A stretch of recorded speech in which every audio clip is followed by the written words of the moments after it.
Hey. Only questions about LA though. Well, we can veer off if we need to. All right, Buzz Osborne from the Melvins, speaking with Echoplex.com on the occasions of the Melvins performance at the Echoplex. Yeah. Have you ever played at this place before? I played it once before with our drummer Dale. Okay. Me and him, and it's for benefit. Oh, okay. So what year was the first Melvins release? First Melvins release would have been 84 or 85. 1984. So we're coming up about 2 years from now. You're Hall of Fame eligible. Yeah, they've always been so nice to us up till now. What do you think? What do you think are your chances of getting in before Nugent? I think Nugent has probably about 1 million times more chance of us than getting into that. But I'm not concerned with that kind of thing. You're talking to a guy who's never even set foot in a Hard Rock Cafe. Oh, okay.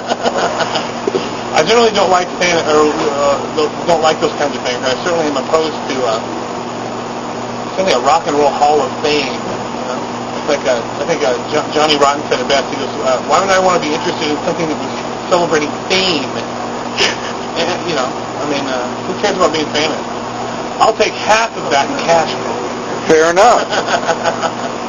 Fair enough. Fame is like the worst part of the whole thing. So, especially when you consider they're putting bands like the Beastie Boys in there. Do I really want to be involved with anything like that? Well, that's no. Valid question. I'm opposed to those sorts of things. I'm opposed to those sorts of people. And if the Dalai Lama is willing to hang out with those guys, what does that say about the Dalai Lama? I don't think I remember the Pope hobnobbing with any rock and rollers. Do you? Well, Nixon. I said rock and rollers. Okay.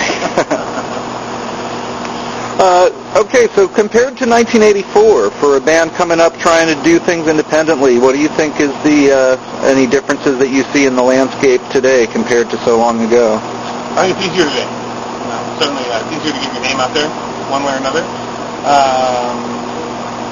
I think if I was a band, I think starting out now, I would want to be as peculiar as I possibly could. You know? I think being peculiar and acting like you know things that you don't are always a good idea. Don't worry about anything except that, actually. Yeah. Do you think there's a space for the peculiar to get over in the? Excuse me? Do you think in today's marketplace it's possible for the peculiar to continue to get over? It always is, I think. You know? My biggest problem with most young bands, and it's always been the case throughout my entire musical career, is that they all sound like some other band. And I've always been more interested in hybrids, you know?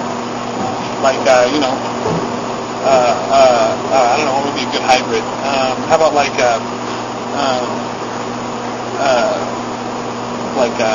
black metal cross with headage? How about that, you know? Where's that at? Or where's that speed metal bands with tutus and bald heads? That doesn't happen either, you know?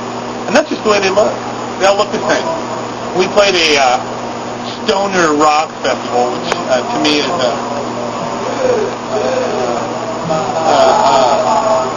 ridiculous in the first place. We played there. I don't think I've ever seen more chain wallets. But so you don't leave it in the couch while you're all pulling your stash out. I always think, wow, they must have a lot of important stuff in there. Honestly, at this day and age, I think only bullbags should be allowed to wear chain wallets. What's the deli tray like at a stoner rock festival? You know, I think to myself mostly. You know, we played with Blue Cheer that day, and I think there was one riff that Blue Cheer had that pretty much summed up the entire festival.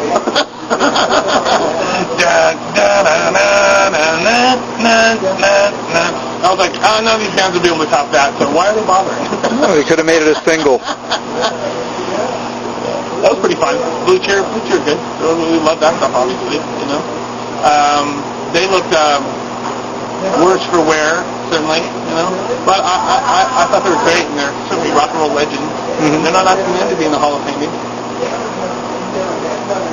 Now, I put that kind of stuff out of my mind. I don't think about those kinds of things. Certainly not about success. That was always, you know, like mainstream success. I'm not concerned. Too soon.